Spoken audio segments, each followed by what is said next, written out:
Again I saw all the oppressions that are done under the sun, and behold the tears of the oppressed, and they had no one to comfort them. On the one side of the oppressors there was power, and there was no one to comfort them. And I thought that the dead who were already dead more fortunate than the living who are still alive. But better than both is he who has not yet been, and has not seen the evil deeds that are done under the sun. Then I saw all the toil and all skill in work come from a man's envy of his neighbor. This also is vanity, and a striving after wind.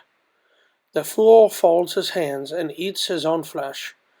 Better is a handful of quietness than 2 handfuls of toil and a striving after wind.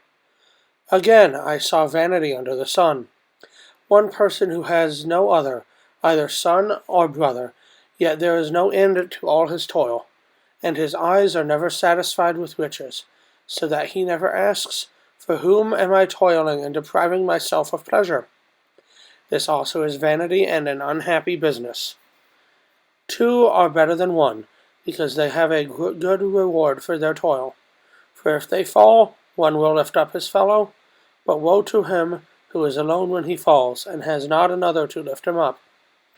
Again, if 2 lie together, they keep warm, but how can one keep warm alone? And though a man might prevail against one who is alone, 2 will withstand him. A threefold cord is not quickly broken. Better was a poor man and a wise youth than an old and foolish king who no longer knew how to take advice. For he went from prison to the throne, though in his own kingdom he had been poor. I saw all the living who move about under the sun, along with that youth who was to stand in the king's place. There was no end of all the people, all of whom he led. Yet those who come later will not rejoice in him. Surely this is also vanity and a striving after wind.